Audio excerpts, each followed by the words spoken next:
Hello friends, welcome back to our idea free education cell. आज की class में फिर से मैं आप लोगों के लिए मैनेजमेंट से पर्सनल मैनेजमेंट क्लास को आगे कंटिन्यू किया जाता है। लास्ट क्लास में हमने पर्सनल मैनेजमेंट से सिलेक्शन का पार्ट पर डिस्कशन किया था और आज हम लेकर के आए हैं आपके लिए ट्रेडिंग का पार्ट। दोस्तों, ट्रेडिंग क्या होता है? ट्रेडिंग, इसे हम बिल्कुल शॉर्ट में समझ लेते हैं कि ट्रेनिंग क्या है।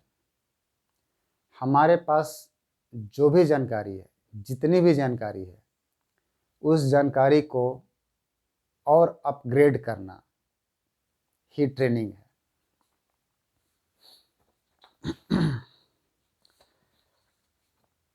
ट्रेनिंग का एक छोटा सा डिफिनेशन समझ लें हम लोग। ट्रेनिंग क्या है? Improve and update our knowledge, ये ट्रेनिंग का पार्ट हुआ। अब ट्रेनिंग कितने प्रकार का होता है? बेसिकली ट्रेनिंग दो प्रकार का होता है। इसमें पहला है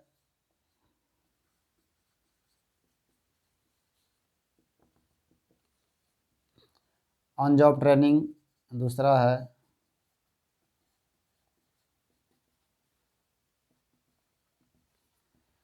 of job training.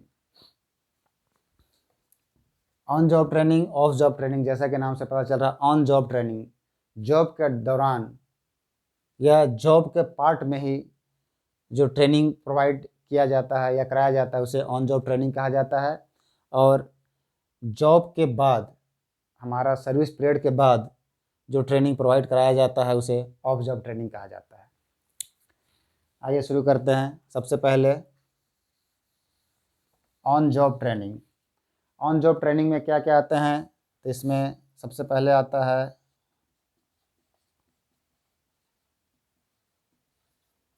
On job training. ये क्या होता है? बिल्कुल जो व्यक्ति अपने कार्यस्थल पर कार्य कर रहा होता है, उस कार्यस्थल पर जा कर के उसे जो ट्रेनिंग दी जाती है सेफ्टी से रिलेटेड, उसके वर्क को इम्प्रूव करने के लिए, प्रोडक्टिविटी को इम्प्रूव करने के लिए जो ट्रेनिंग दी जाती है उसे ऑन जॉब ट्रेनिंग कहा जाता है। इसके बाद नेक्स्ट ट्रेनिंग होता है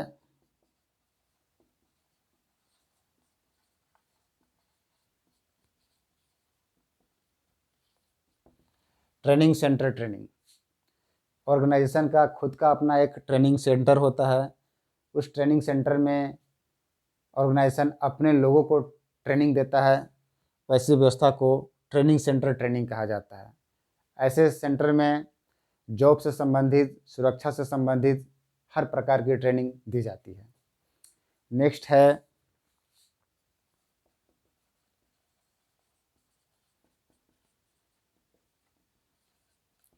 सिमुलेटर ट्रेनिंग। ये क्या होता है? दोस्तों, सिमुलेटर ट्रेनिंग, जैसे आजकल के हमारे जो बच्चे हैं वो वीडियो गेम का मज़ा सिमुलेटर के माध्यम से लेते हैं।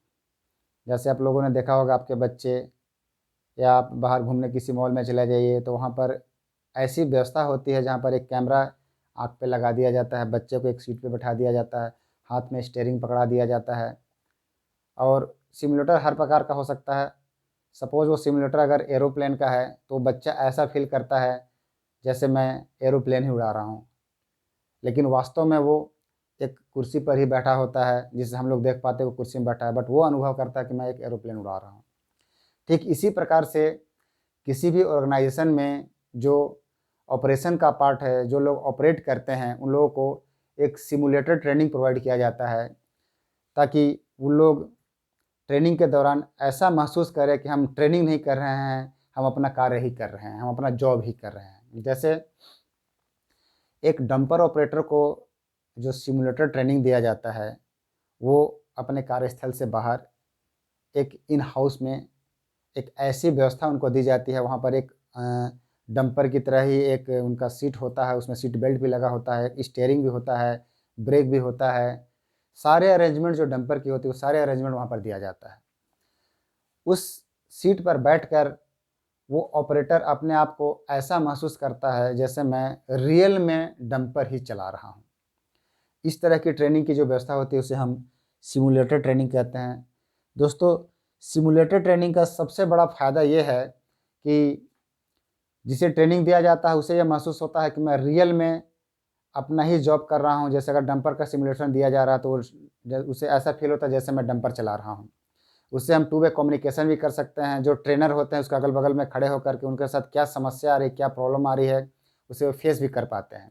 दूसरा चीज़, इसका जो सबसे बड़ा बेनिफिट ये है कि अगर सिमुलेटर ट्रेनिंग की जगह पर अगर हम किसी एम्प्लॉय को रियल में डंपर में ट्रेनिंग दें तो वर्क फील्ड एरिया में एक्सीडेंट होने का चांस होता है।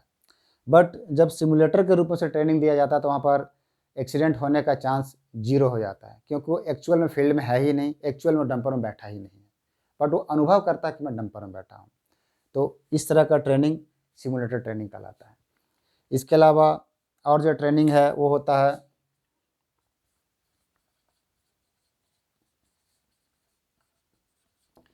डेमोन्स्ट्रेशन।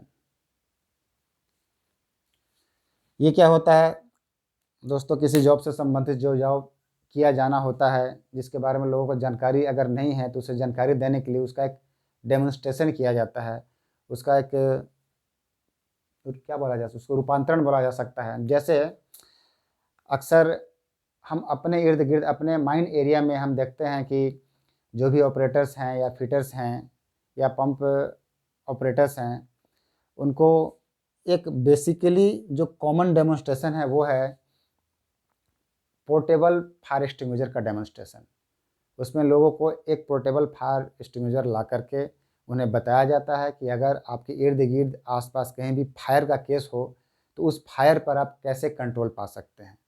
उसमें वो जो सिलेंडर होता है फायर एक्सटिंग्विशर का, एक नियर में कहीं पे भी फायर करके एक्सटिंग्विशर को डिलॉक करके उसका लॉक खोल करके और उससे जो भी उसका जो केमिकल्स है उसको फायर पर डायरेक्ट इंजेक्ट करके फायर को बुझा करके दिखाया जाता है। तो दोस्तों, इस प्रकार की जो व्यवस्था होती है उसे हम डेमोन्स्ट्रेशन के नाम से जानते हैं। इसके बाद नेक्स्ट आता है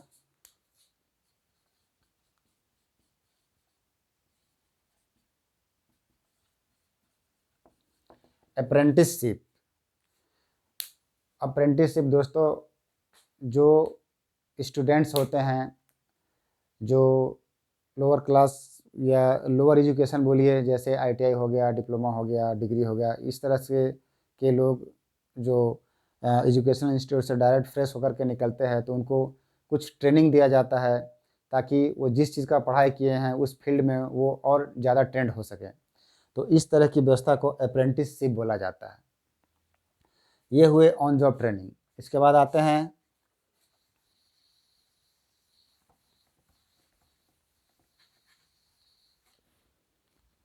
ट्रेनिंग का जो दूसरा पार्ट है वो है ऑफ जॉब ट्रेनिंग। इस प्रकार के ट्रेनिंग में किस तरह की व्यवस्था होती है?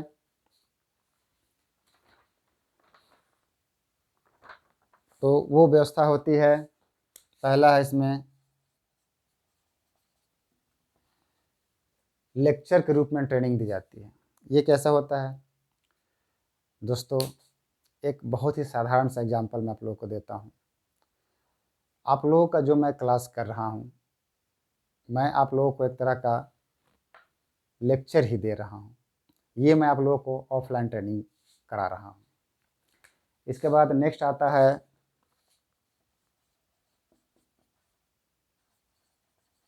कॉन्फ्रेंस। कॉन्फ्रेंस के माध्यम से भी ट्रेनिंग दी जाती है। ये क्या होता है? कॉन्फ्रेंस में एक किसी विशेष टॉपिक पर चर्चा करने के लिए एक ही लेवल के या कुछ लेवल के कुछ नीचे कुछ ऊपर के लेवल के लोगों के समूह को एक जगह पर एकत्रित किया जाता है और उसमें एक दूसरे से इंटरेक्शन किया जाता है, अपने अपने विचार रखे जाते हैं। तो इस तरह के जो ट्रेनिंग होते हैं वो कॉन्फ्रेंस में आते हैं। इसके अलावा नेक्स्ट है सेमिनार। सेमिनार के माध्यम से भी ऑफलाइन ट्रेनिंग दी जाती है। सेमिनार क्या होता है? ये भी कॉन्फ्रेंस की तरह ही एक ग्रुप ऑफ पीपल का समूह है जहाँ पर लोग एक जगह एकत्रित होते हैं, लेकिन इसमें सेमिनार में एक या एक से अधिक कुछ खास एक्सपर्ट होते हैं जिन्हें स्पेशलाइजेशन प्राप्त होता है, और वो एक समूह को अपना उनके पास जो जानकारी होती है, जो अपडेशंस होते हैं, उसको वो डिलीवर करते हैं ताकि दूसरे लोग भी उस जानकारी को प्राप्त कर सकें। इसके बाद नेक्स्ट आता है केस स्टडी।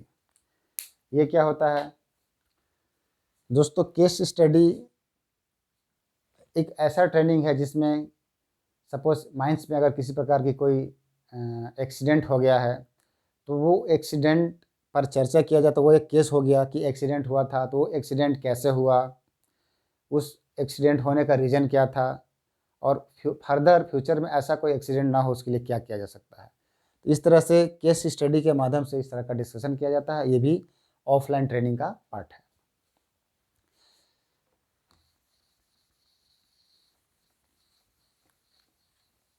तो आइए दोस्तों, अब हम और आगे बढ़ते हैं। इसमें रिजल्ट ऑफ ट्रेनिंग या बेनिफिट ऑफ ट्रेनिंग, ये क्या होता है?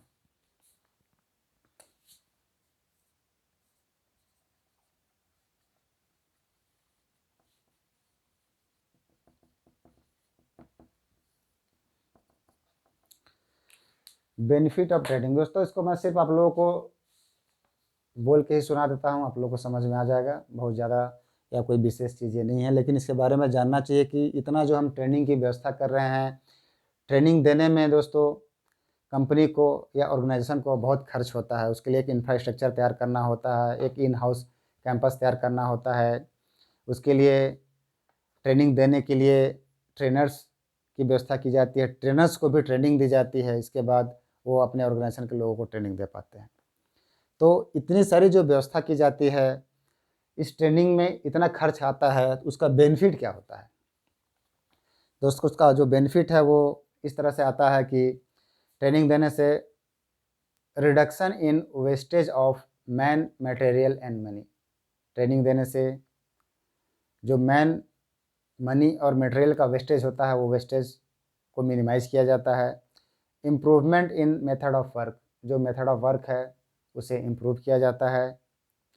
Reduction in supervisory burden, supervision में जो बर्डन आता है उसे रिड्यूस किया जाता है। सुपरविज़न के जो तरीके होते हैं उसे किस तरह से इम्प्रूव किया जाता है, वो भी ट्रेनिंग के माध्यम से बताया जाता है। रिडक्शन इन एक्सीडेंट रेट, क्योंकि हमारा जो ऑर्गेनाइजेशन है वो एक हजार्डस ऑर्गेनाइजेशन है और यहाँ पर एक्सीडेंट होने के चांसेस हमेशा बने रहते हैं। तो ट्रेनिंग में मुख्य रूप से इस बात पर फोकस किया जाता है कि एक्सीडेंट रेट को कम से कम किया जा सके। इम्प्रूवमेंट इन क्वालिटी प्रोडक्शन, हमारा जो ऑर्गेनाइजेशन है वो कोयले से संबंधित है, तो हम किस तरह से क्वालिटी कोल प्रोड्यूस करें, इसकी भी ट्रेनिंग दी जाती है। इम्प्रूवमेंट इन मोरल, जो पीपल ऑर्गेनाइजेशन में काम करने वाले हैं उनका मोरल बूस्टअप होता है।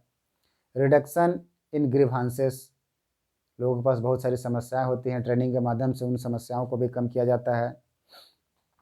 इम्प्रूवमेंट इन इफ़िशियंसी, लोगों की इफ़िशियंसी बढ़ जाती है। इम्प्रूवमेंट इन अवेयरनेस, लोग जागरूक हो जाते हैं।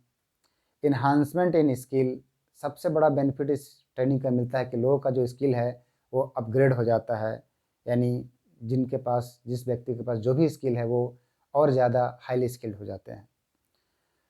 पर्सनल ग्रोथ होता है, सोशल स्टेटस इम्प्रूव होता है। ये तमाम प्रकार की जो बेनिफिट्स हैं वो ट्रेनिंग के माध्यम से मिलता है। अब दोस्तों आइए हम आगे चलते हैं। हमारा जो सिलेबस है उसमें सिलेक्शन ट्रेनिंग का पार्ट हो गया। इसके बाद आता है development of human resources for mining enterprise. Development of human resources ये क्या है दोस्तों? अभी तक हमने ट्रेनिंग में जितने भी पार्ट आपको बताया है, इसमें जॉब से संबंधित, प्रोडक्शन से संबंधित, सेफ्टी से संबंधित, मैन पावर इम्प्रूवमेंट से संबंधित सारी प्रकार की बातें बताई हैं। तो इस ट्रेनिंग में जो ह्यूमन बीइंग का डेवलपमेंट का जो बात आया है, वो सारी चीज़ें आपको development of human resources for mining enterprise में आ जाएंगे।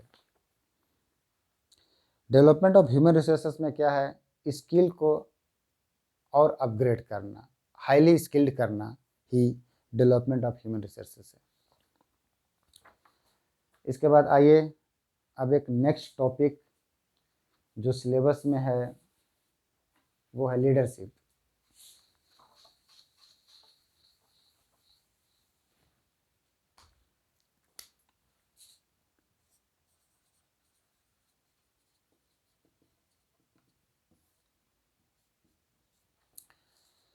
लीडरशिप क्या है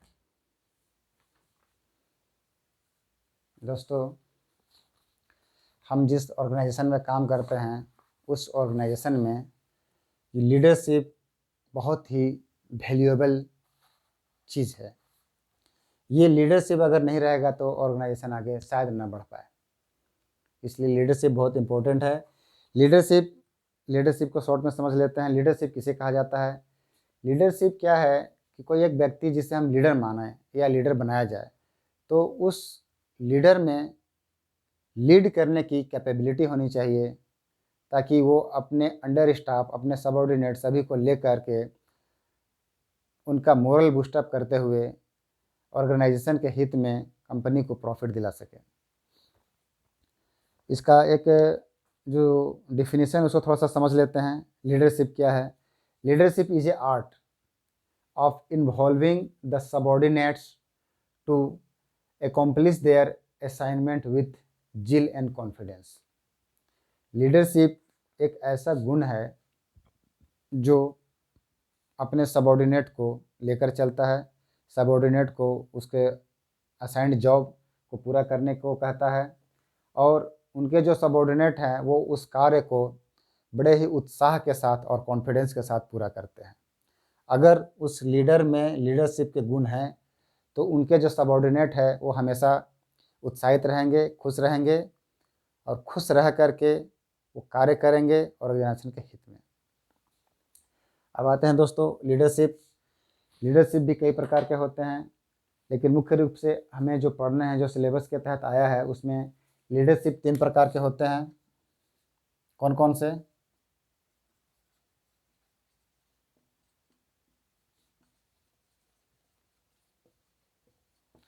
ऑटोक्रेटिक लीडरशिप,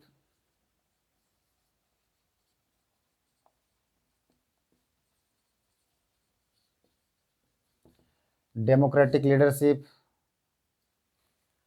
और लेजर फेयर।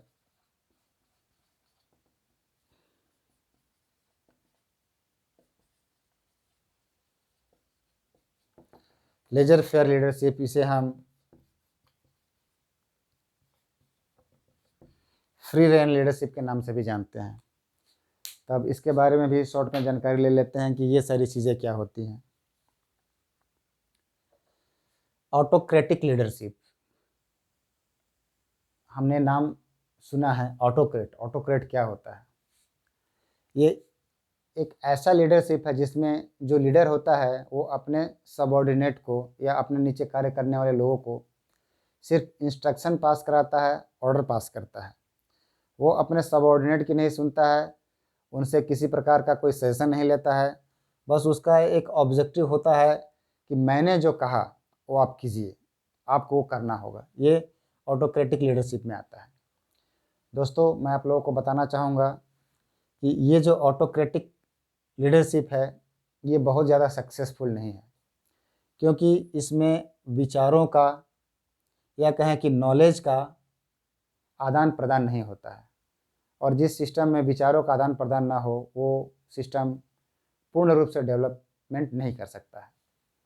तो ये हुआ ऑटोक्रेटिक लीडरशिप, मैंने जो कहा वो आपको करना है।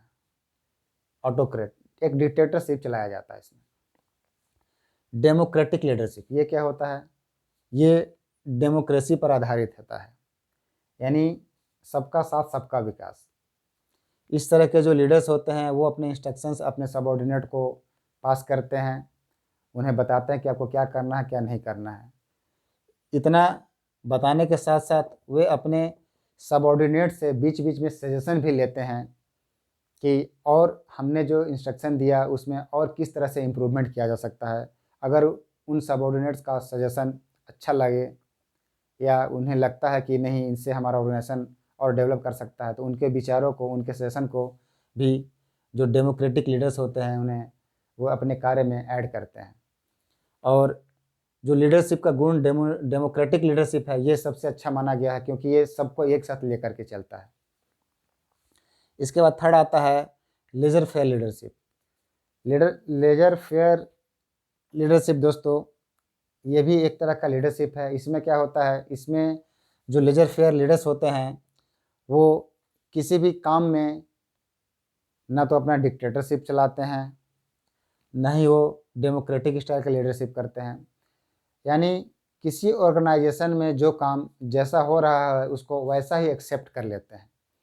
क्या सही हो रहा है, क्या गलत हो रहा है, इस पर वो बहुत ज़्यादा विचार नहीं करते हैं। उनको लगता है कि हमारा ऑर्गेनाइजेशन या हमारे सबऑर्डिनेट जो कार्य कर रहे हैं वो सही कर रहे हैं, उनको वैसा ही करने दिया जाए। और दोस्तों मैं आपको बता दूं कि लेजर फेयर लीडरशिप भी बहुत ज़्यादा इफ़ेक्टिव नहीं है, क्योंकि अगर आप सारा कंट्रोल खो दीजिएगा, अगर आप अपने सबऑर्डिनेट्स पे डिपेंडेंट हो जाइएगा, तो आप एक लीडर कैसे कहलाइएगा।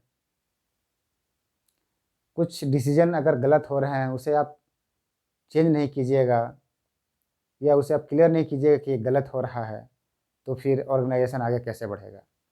तो दोस्तों इन तीनों प्रकार के लीडरशिप में ऑटोक्रेटिक लीडरशिप जो डिक्टेटरशिप चलाता है, लेजर फेयर लीडरशिप जो सब कुछ फ्री छोड़ देता है, आपको जैसा करना है वैसा कीजिए, इन तीनों में जो डेमोक्रेटिक लीडरशिप है वो सबसे अच्छा माना गया है।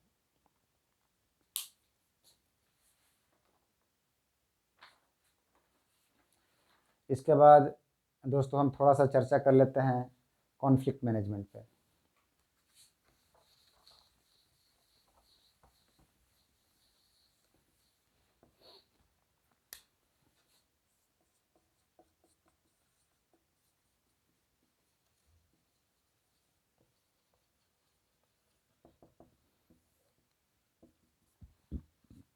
पर्सनल मैनेजमेंट का जो नेक्स्ट टॉपिक है वह है कॉन्फ्लिक्ट मैनेजमेंट। ये क्या होता है? मैनेजमेंट क्लियर है। कॉन्फ्लिक्ट क्या होता है? विवाद। चूँकि हम किसी ऑर्गेनाइजेशन के बारे में चर्चा कर रहे हैं, तो किसी भी ऑर्गेनाइजेशन में किसी भी प्रकार का जो विवाद हो रहा है उस विवाद को मैनेज करना ही कॉन्फ्लिक्ट मैनेजमेंट है। इसका डिफिनेशन शॉर्ट में समझ लेते हैं। It is a practice of being able to identify and handle the conflicts sensibly, fairly and efficiently. किसी भी प्रकार का कोई कॉन्फ्लिक्ट होता है, कोई विवाद होता है, तो उसे सक्सेसफुल तरीके से डील करना ही कॉन्फ्लिक्ट मैनेजमेंट है। अब डीलिंग विथ कॉन्फ्लिक्ट को डील कैसे किया जाता है, उससे पहले हम जान लेते हैं सोर्सेस ऑफ कॉन्फ्लिक्ट। कॉन्फ्लिक्ट के सोर्सेस क्या क्या हैं?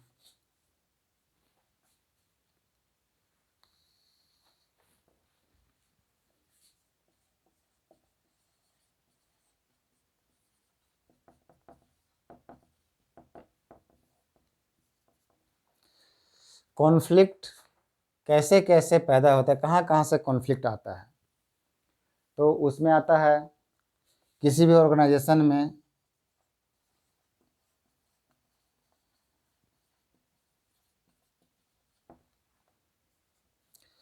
गोल डिफरेंशिएशन। ऑर्गेनाइजेशन में कार्य करने वाले लोग अलग अलग डेजिग्नेशन के हैं और अलग अलग डेजिग्नेशन के लोगों के लिए अलग अलग गोल सेट करना भी एक तरह से कॉन्फ्लिक्ट को क्रिएट करता है।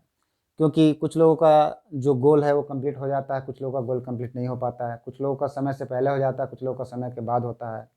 तो ऐसे में आपस में कॉन्फ्लिक्ट पैदा होता है कि वो पहले कर लिया, मैं नहीं कर पाया, मेरा जॉब ज़्यादा टफ था, मेरा जो गोल था वो ज़्यादा टफ था, उसका जो गोल था उतना टफ नहीं था।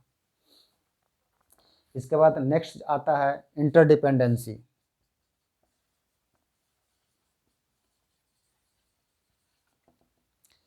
इंटरडिपेंडेंसी, अगर हम अपने कार्य के लिए, अपने जॉब के लिए किसी दूसरे पर डिपेंडेंट होते हैं तो वो भी एक कॉन्फ्लिक्ट का रीज़न बनता है। अगर मैं अपने सबऑर्डिनेट से ये इच्छा रखूं कि वो सारा काम मेरा वो कर देगा और समय पर वो अगर काम को नहीं कर पाता है तो मुझे उसके प्रति गुस्सा उत्पन्न होता है। तो मैं अगर अपने सबऑर्डिनेट पर डिपेंड होऊंगा तो वो इंटरडिपेंडेंसी के अंतर्गत आता है। इसके बाद आता है रिसोर्स स्कैर्सिटी।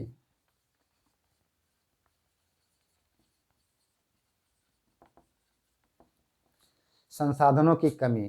किसी भी काम को करने के लिए संसाधन की आवश्यकता होती है। अगर संसाधन की कमी होगी तो काम पूर्ण रूप से नहीं हो पाएगा, इससे भी कॉन्फ्लिक्ट पैदा होगा। इसके बाद आता है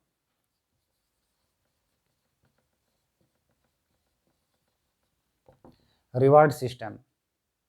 अच्छे काम का अच्छा रिवार्ड, जो काम नहीं कर पाया उसे कोई रिवार्ड नहीं। तो इससे भी लोगों के बीच में कॉन्फ्लिक्ट पैदा होता है कि उसे रिवार्ड मिल रहा है, मुझे नहीं मिल पा रहा है।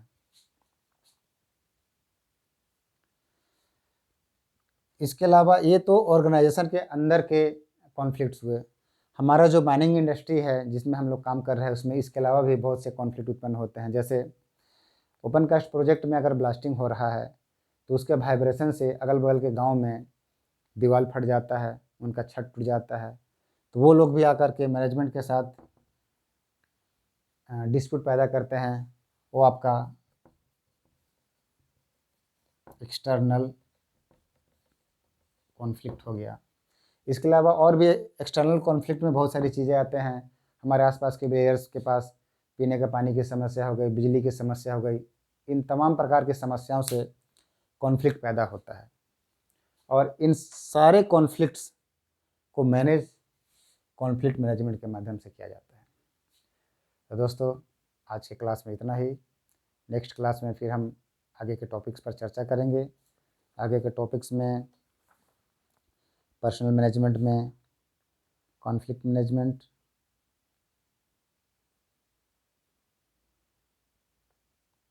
Dealing with conflict, conflict and growth, इन सभी चीज़ों पर हम चर्चा करेंगे। मोटिवेशन। तो दोस्तों, आज के लिए इतना ही। आप लोगों को आज का क्लास करने के लिए मेरी तरफ से बहुत बहुत धन्यवाद।